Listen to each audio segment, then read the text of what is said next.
Ladies and gentleman, अरे बहन तुम सामने आ रहे अस्वीकरण। इस वीडियो में प्रस्तुत सभी विचार पूरी तरह से व्यक्तिगत राय हैं और इनका उद्देश्य किसी भी व्यक्ति, समुदाय या संस्था के प्रति नफरत फैलाना या किसी को प्रभावित करना नहीं है। यह सामग्री केवल अभिव्यक्ति की स्वतंत्रता के तहत साझा की गई है और इसका उद्देश्य किसी की भावनाओं को ठेस पहुंचाना नहीं है। दर्शकों से अनुरोध है कि वे इसे केवल मनोरंजन और विचार विमर्श के रूप में लें। Ladies and gentlemen, welcome to Cinema Buddies. कैसे हुए भाई? यार बहुत अच्छा मज़ा आ गया। मजा आया। कौन सी मूवी देखी है? इस बार हम लोगों ने देखी डिप्लोमेट। लेकिन मूवी के बारे में बताने से पहले मैं आपको एक चीज दिखाना चाहता हूँ। देखना चाहोगे? यार दिखा दो। रहा नहीं जाता। फोन खोल के दो अपना। ऐसा फोन मेरे फोन में देखना। आपके फोन में देखेंगे A few moments later. तो बाबा आप इसके बारे में क्या कहना चाहोगे? यार नमन, क्या झटेला चीज दिखाया तुमने। ये तुमने मेरा फोन लेके इसको सर्च कर लिया है। इस फोन को ही मैं तोड़ दूंगा। विवेक भाई, मुझे लगता है हमें इसे इंडिया पाकिस्तान के मुद्दे के हिसाब से नहीं, Humanitarian ह्यूमैनिटेरियन angle से। एंगल में देखना चाहिए। तो फिल्म को भी हम ह्यूमैनिटेरियन एंगल में जज करें या पहले पहले पाकिस्तान को? चलो पहले मूवी के बारे में बात करेंगे, उसके बाद मेरे दिल का गुबार थोड़ा सा तो निकलेगा ही। मूवी की डिटेलिंग में जाने से पहले ओवरऑल क्या थॉट प्रोसेस आपका? मूवी कैसी लगी आपको? यार मूवी मैं सही बताऊं तो वन टाइम वॉच मूवी है, लोगों को देखना चाहिए। तो रियल मुद्दे पे बनी हुई कहानी है ये।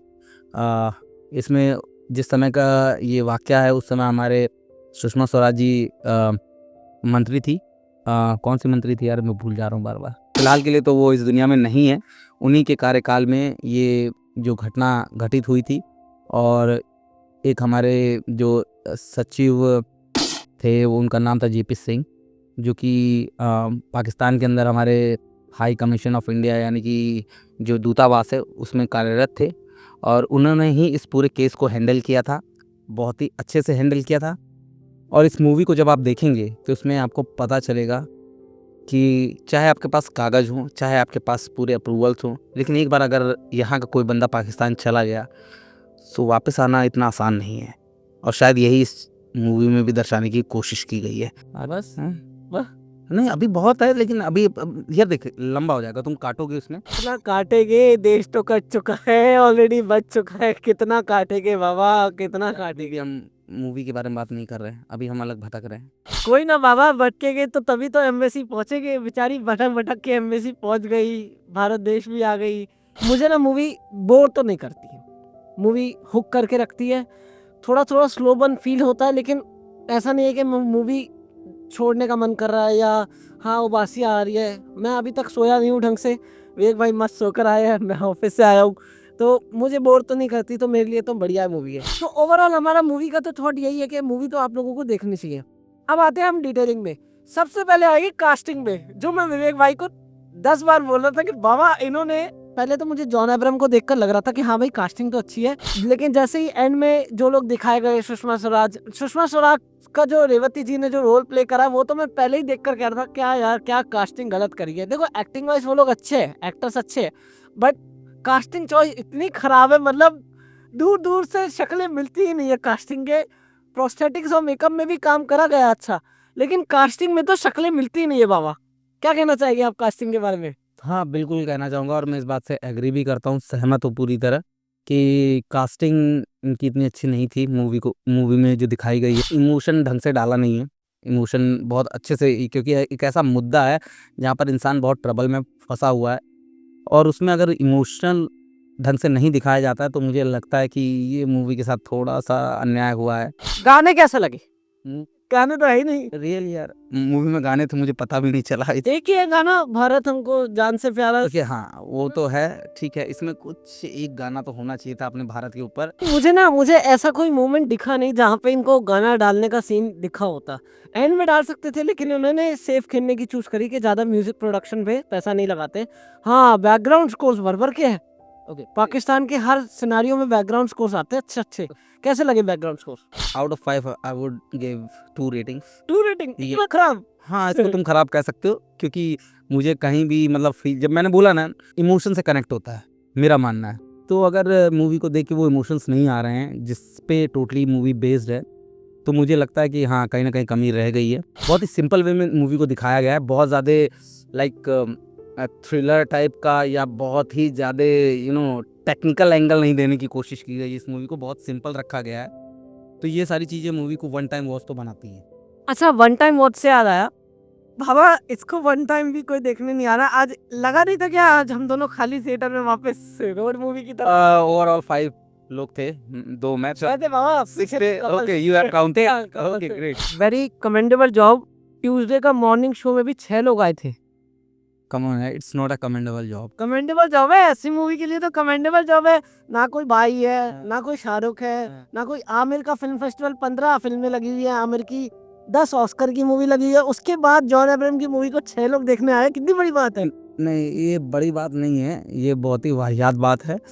पैट्रियोटिक पे जब मूवी बने, अच्छी है खराब है कोई फ़र्क नहीं पड़ता, लोगों को टाइम है, प्लीज़ ज़रूर जाएं देखने। पेट्रियोटिज्म से याद आया, इस मूवी में ना मुझे ऐसा कोई फोर्सफुल पेट्रियोटिज्म नहीं दिखा कि कोई बार बार ओके जिंदाबाद जिंदाबाद के नारे लग रहे हो, ऐसा कुछ नहीं लगा। काफी सटल और काफी मतलब अंदर वाला पेट्रियोटिज्म था। अब सब लोग अपने ही चश्मे से देखते हैं, तो मेरे चश्मे से भी मैंने देखा। बताओ।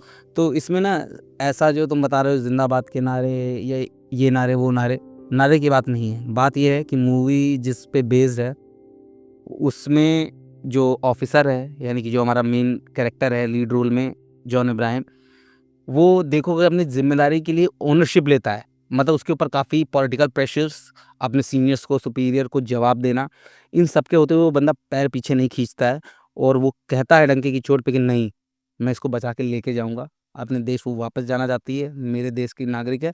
इससे पूरे वर्ल्ड को पता चलना चाहिए, जिन्होंने भी वो मूवी देखी है उनको ये पता चलना चाहिए कि ये कल्चर 2014 के बाद स्टार्ट हुआ है। मेरे पास ऐसे मल्टीपल एग्जाम्पल हैं जो मैं दे सकता हूँ, और ऐसा मैं हवा में बात नहीं करता हूँ। बट फिर भी हमारे भारत की कूटनीति देखिए, जिस पर ये एक्चुअली में डिप्लोमेसी देखिए। डिप्लोमेसी को क्या कहते हैं? कूटनीति। कूटनीति पाकिस्तान को कूटने की नीति।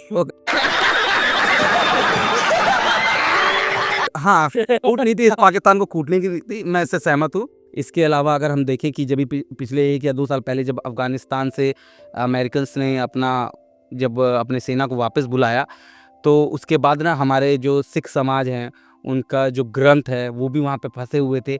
उसको भी हमारी डिप्लोमेसी के तहत ही इतनी स्ट्रॉन्ग डिप्लोमेसी हमारी हो गई है आज की डेट में कि हमने उसको भी वापस लाया वहाँ। और इसके अलावा भी हमारे देश में जो भी सीए वगैरह हुए उसके तहत वहाँ पे जो अल्पसंख्यक हैं यानी माइनॉरिटीज़ हैं, जिसमें हम बात कर सकते हैं कि सिख समाज है, हमारा हिंदू समाज है, हमारा जैन समाज है। माइनॉरिटी एम से शुरू होता है, मुस्लिम समाज भी होता है, उनको मत भूलिए। इस सज्जन को क्या तकलीफ है भाई? तो जब मैं सनातन की बात कर रहा हूँ तो ऐसा नहीं कि ये अलग है, ये भी हमारी साइड है, हमारे ही समाज का हिस्सा है, और इनको मैं काउंट करता हूँ, कंसिडर करता हूँ, और इनका देश में पूरा योगदान है, बराबर की हिस्सेदारी है। लेकिन जब मैं बात करता हूँ मुस्लिम की, तो जो भी अन्याय हुआ है भूतकाल में उसको मैं भूल नहीं सकता।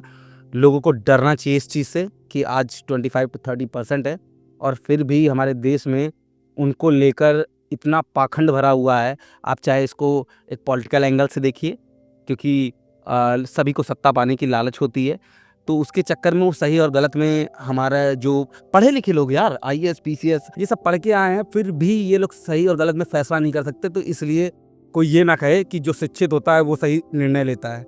भूतकाल में जो अन्याय हुआ है वो सबसे ज़्यादा बड़ा अन्याय था कि हमारे देश के टुकड़े किए गए, वो भी धर्म के नाम पे, और उसके बाद भी यहाँ पे उन लोगों को रहने दिया गया जिन्होंने धर्म के नाम पे अपना नया देश ले लिया। तो ऐसा नहीं है, मुस्लिम बहुत सारे दोस्त हैं, बट क्या है ये पाखंड है। क्यों पाखंड है? क्योंकि जो मुस्लिम दोस्त हैं वो खुल के कभी नहीं बोलेंगे हमारे सामने, लेकिन क्योंकि मैं जब छोटा था तो मेरी मम्मी मुझे थोड़ा बहुत शास्त्रों का ज्ञान देती थी, या रामायण या महाभारत के किस्से सुनाती थी, कहानियाँ सुनाती थी, और हिस्ट्री की भी वो बात करती थी जब देश बटा। और क्योंकि उस समय तो वो नहीं पैदा हुई थी, बट उसके बाद भी काफ़ी लंबे समय तक जब भी कांग्रेस का शासनकाल रहा, 55-60 साल तक उन्होंने राज किया। लोग 70 बोलते हैं, 70 नहीं है, वो टुकड़ों में है, बट टोटल ओवरऑल जो स्ट्रॉन्ग उनकी थी डोमिनेंस थी वो 55-60 साल की रही। उसके बीच में उन्होंने संविधान में इतने बदलाव कर दिए कि मतलब आज मैं अगर अकेले बैठ के सोचता हूँ अपने देश के बारे में, तो मैं उस देश के बारे में सोचने के बाद मुझे यही लगता है कि यार हमारी आने वाली पीढ़ी उनका क्या भविष्य है इस देश में। क्योंकि हमारे देश की जो डेमोग्राफी है वो बहुत मतलब तेज़ी से बदल रही है। हमारे आसपास केवल दुश्मनों के देश हैं, चाहे वो बांग्लादेश में भी आप देख लीजिए हमारे उन लोगों के साथ क्या हुआ है। इसके अलावा पाकिस्तान से तो आप लोग परिचित हैं, मैं तो नाम भी नहीं लेना चाहता, नाम लेता हूँ तो आज जाके नहाऊंगा। बाबा मेरे ख्याल से इतना ज्यादा वन साइडेड नहीं होना चाहिए। हम्म, ह्यूमैनिटेरियन एंगल पे वापस चलते हैं हम। बेसिकली वेग भाई की जो बात है या वेग भाई की जो डिटेलिंग है इस मामले में, ये किसी धर्म से रिलेटेड नहीं है। बेसिकली एक देश से रिलेटेड है जो धर्म के नाम पे इतना ज़्यादा पार्शलिटी रखता है।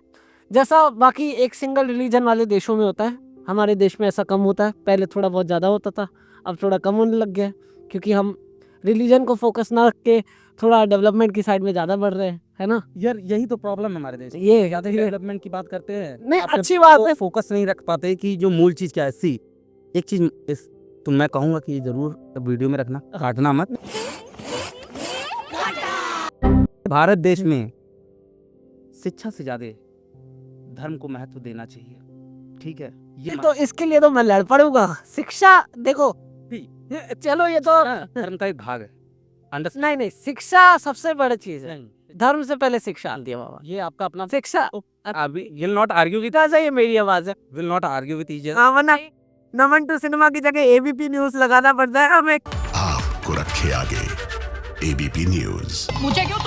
लेकिन अब मैं आता हूँ मेन कि मूवी में जो फियर फैक्टर है या जो खौफ फैक्टर है वो किस तरीके से बढ़िया तरीके से पोर्ट्रेट करा है कि अगर किसी औरत के साथ बदसलूकी हो रही है तो ज़्यादा सेक्सुअल एक्टिविटीज ना दिखाकर उन्होंने जो इमोशंस है वो कैसे लेडी की आंखों से पोर्ट्रेट करे हैं। आंखों से क्या कैमरा एंगल शूट करा गया है, किस तरीके से इमोशन शूट करे गए हैं, और क्या मतलब वाइड एंगल शॉट्स दिखाए पाकिस्तान की ब्यूटी के। भाई मजा आ जाता है, कभी कभी मन करता है कि चलो इधर पहाड़ देखने भी चलो, लेकिन वापस आ पाए या ना आ पाए कुछ पता नहीं है। एक बात बता दूं, जो भी शूट हुए हैं वो पाकिस्तान के नहीं है, वो हमारे हिंदुस्तान के ही शूट किए गए हैं। वो दिखाया गया कि नाम की कि ये पाकिस्तान का हिस्सा। हाँ मतलब देखो जो एंगल दिखाए रहे वो खूबसूरती के नाम पे कुछ नहीं है उधर। नहीं नहीं है बाबा, है आपने देखे नहीं है, मैं आपको 2-4 चीजें गिनवा सकता हूँ। देखो देश पूरा खराब नहीं होता। अगर हम देश को और भी चीजों से देखें तो पूरा खराब नहीं होता। दो पाकिस्तान इज 80% खराब। बात करने मजा आएगा। नहीं, पाकिस्तान 80% खराब है, बट देखो पाकिस्तान ने अपनी गेमिंग में काफी चीजें हासिल करी है। टेकन का वर्ल्ड चैंपियन है, ठीक है। पाकिस्तान में भी ब्यूटी है, उसके पहाड़ सुंदर है, वो बात अलग है। पहाड़ों के पीछे जो खून बरसाया जाता है वो अलग चीज है। लेकिन फिर से हम आते हैं, मेरा इंटरेस्ट उस खून को जानने में, ना कि उनके पहाड़ को देखने में। मेरे यहाँ पहाड़ बहुत है और हर 2 महीने पे जाते हैं हम लोग, ठीक है, घूमने के लिए। अभी फिर जाएंगे, ठीक है। तो पहाड़ देखने में इंटरेस्ट नहीं है। कुछ ऐसी चीजें जो बताना चाहो आपको सिनेमैटिकली कैसी लगी या फैक्चुअली कैसी लगी। या सिनेमाटोग्राफी की बात करूँ तो मैं आउट ऑफ 5 इनको 3.5 देना चाहूँगा। अच्छा, ठीक है, छोटी मूवी है, ज़्यादा लंबी नहीं है, अच्छे तरीके से सिंपल स्टोरी रखी गई है। कोई इसमें टेक्निकल एंगल ज़्यादा नहीं दिखाया गया। जैसे और भी अगर तुम स्पाई मूवी देखोगे या फिर पाकिस्तान या हिंदुस्तान की मूवी देखोगे तो इसमें टेक्निकल एंगल काफ़ी ऐड करते हैं। या फिर बड़े बजट की मूवी तो उसमें म्यूज़िक बहुत अच्छा देने की कोशिश करते हैं। इसमें ऐसा कुछ नहीं है, सिंपल वे में मूवी है, देखेंगे आपको बांध के रखेगी। जॉन इब्राहिम की एक्टिंग को मैं लाइक 5 में से एटलीस्ट 4.5 दूंगा। ओहो इतना सारा। वो इसमें क्योंकि अगर आप जॉन इब्राहिम का लाइक पिछले 2-3 साल का ग्राफ देखें तो वो एक ऐसे हीरो हैं जिन्होंने बैक टू बैक पैट्रियोटिक पे मूवी बनाई है। और चाहे वो चली हो या ना चली हो, बट स्टिल उन्होंने अपना जो पैट्रियोटिज्म को लेकर जो उनका कनेक्ट है वो अभी तक उसमें उन्होंने हार नहीं मानी है और वो इस पर लगे रहते हैं। अच्छी मूवीज बनाता है जॉन अब्राहम, अच्छी मूवी खुद भी प्रोड्यूस करता है। भले ही पैसा डूब रहा होता है, वेदा का पैसा डूबा, अटैक में भी थोड़ा पैसा डूबा, और क्या कहते हैं जो रॉ करके एक मूवी है जॉन अब्राहम की, अच्छी मूवी है, हाँ, उसमें भी पैसा डूबा, लेकिन बंदा कुछ रॉ बोले तो रोमियो वॉल्टर अकबर। हाँ अच्छी मूवी बढ़िया लगी मुझे मूवी सर, वो मूवी अच्छी थी। उसमें मतलब बहुत सही तरीके से दिखाया गया था। तो इस तरीके के उन्होंने उनका ग्राफ देखो तो पिछले 4-5 साल का उन्होंने पैट्रियोटिक मूवी ज़्यादा की हैं। और क्योंकि वो जान रहे हैं बैक टू बैक फ्लॉप्स होने के बाद भी फिर भी वो इस चीज़ को नहीं छोड़ रहे हैं, तो आप सोच सकते हो कि उस बंदे के लिए पैसे से ज़्यादा अपना लाइक जो इमोशन है या मूवी में वो जो चीज़ दिखाना चाहते हैं पब्लिक को, उसके प्रति वो बहुत ही डेडिकेटेड हैं। और रोल तो अब मैं उनको जज करूँगा, तुम ये समझ सकते हो, तो इसलिए उनकी एक्टिंग को तो 4.5 देना बनता है।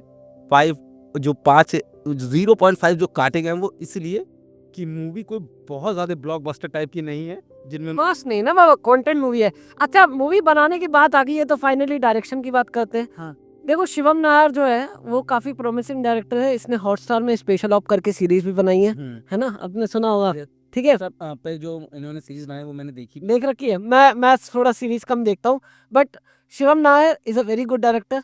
और मूवी देखकर मुझे अच्छा लगा कि एटलीस्ट कंटेंट सिनेमा पूरे मार्च में बढ़िया बढ़िया कंटेंट फिल्में आई है। Crazy, super boys of Malegaon है, मिकी 17 हॉलीवुड से हो गई, ये हो गई, तो अच्छी अच्छी मूवीज आ रही है। तो डायरेक्शन पे आप क्या बोलना चाहोगे? यार डायरेक्शन पे मैं सबसे पहले तो अपनी रेटिंग की बात करता हूँ। डायरेक्शन पे मैं उनको दूंगा एटलीस्ट 3 रेटिंग। 3 रेटिंग। हाँ, क्योंकि कहानी के हिसाब से उन्होंने सही रखा है मूवी को। ठीक है, बहुत साधारण तरीके से, ज़्यादा मूवी के ऊपर बहुत ज़्यादा खर्चा भी नहीं किया है और बहुत ज़्यादा कैरेक्टर्स को भी नहीं रखा कि बहुत ज़्यादा मल्टीपल कैरेक्टर्स हो कि 2 बंदे इधर का मेन कैरेक्टर आ रहे हैं, 2 बंदे उधर का आ रहे हैं, ऐसा नहीं। गिनती के 4-5 कैरेक्टर है, उन्हीं के इर्द गिर्द ये मूवी बनी हुई है। इसकी कास्टिंग की अगर मैं बात करूँ तो डायरेक्टर को थोड़ा सा कास्टिंग पे तो हम बहुत बोल चुके हैं बाबा, अभी कास्टिंग में दोबारा नहीं जाते घूम के। ओके, ज़्यादा नहीं बोलूँगा, थोड़ा सा इनकी कमी रहेगी, थोड़ा अच्छा कास्टिंग कर सकते थे। बट आप सिनेमा का जादू मत मिस करिए और देखने जाइए द डिप्लोमैट। द डिप्लोमेट बिल्कुल देखिए, ज़रूर देखिए। फैमिली के साथ देखेंगे थोड़ा ज़्यादा अच्छा है, थोड़ी बहुत टिकट भी हो जाएगी। यार अकेले जाओगे तो एक ही टिकट है, बच्चों को ले जाओगे या वाइफ को लेके जाओगे तो तुरंत बहुत बढ़िया तरीके से करा है, ताकि बच्चे अगर देख भी रहे होगे और जो कि देखनी चाहिए बच्चों को, थोड़ा सा ये मूवी इस तरीके की यार दिखा बिल्कुल देनी देखनी चाहिए यार। एक डिप्लोमेसी लेवल पता चलेगा। डिप्लोमेट्स होते क्या है, उनकी जॉब क्या होती है, डिप्लोमेट्स किन किन चीज़ों को डील करते हैं, वो भी विदाउट वायलेंस, सबसे बड़ी चीज। सबसे बड़ी चीज़। और सोचिए दूसरे के देश में आप एक डिप्लोमेट जो होते हैं वो बेसिकली IAS IPS जैसी पढ़ाई करके ही वहाँ पहुँचते हैं। आईपीएस नहीं, आईएएस। ओके, IAS IPS मेरे को नहीं पता, आपसे पूछो। ओके, मैं बड़ा बेवकूफ हूँ इस मामले में। 2-3 तरीके की सर्विस होती है, ठीक है, लेकिन जो इसमें हायर रैंकर लेकर आते हैं उनको राजदूत की जो पोस्ट है वो ऑफर की जाती है, उनसे पूछा जाता है। हाँ, राजदूत हिंदी में राजदूत होता है। राजदूत, ओके। और हर कंट्री में जितनी भी कंट्री से हमारे लाइक संबंध है, विदेश मंत्रालय जो हमारा है वो हर कंट्री में उन्होंने एक अपना राजदूत यानी कि राजदूत बैठा रखा है। एक उनका अपना ऑफिस होता है। किसी भी बाहरी कंट्री में अगर आप फंस जाओ, आपके पास कोई सोल्यूशन नहीं है, बहुत बुरी तरह फंसे हैं, तो आपके पास एक ऑप्शन है और वो ऑप्शन अप्लाई कर सकते हैं।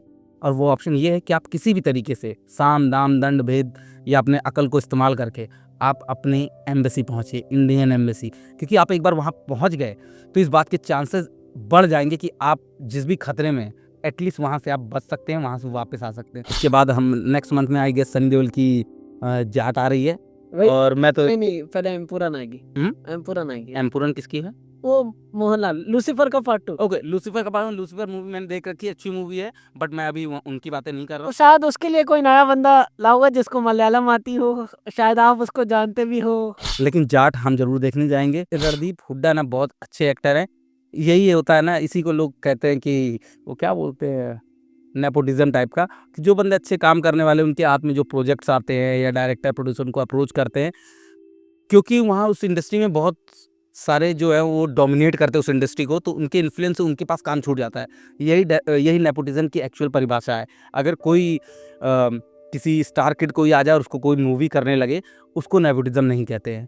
क्योंकि ऑब्वियस सी बात है, अगर कल को मैं एक बिजनेसमैन बन जाऊँ सक्सेसफुल, तो मैं जो अपनी विरासत है वो अपने बच्चों को ही छोड़ के जाऊँगा और वो उस पर आगे रूल करेंगे, आगे उसको बढ़ाएंगे। तो इसको अगर आप नेपोटिज्म कहते हैं, तो यहाँ भारत देश में हर एक बंदा नेपोटिज्म है, स्पेशली हमारा सनातन धर्म के लोग वो नेपोटिज्म का शिकार है। चलो मैं रखता हूँ, फिर से पॉलिटिकली जा रहे हो आप। चलो, जय हिंद, वंदे मातरम, बाय बाय। जय हिंद, वंदे मातरम।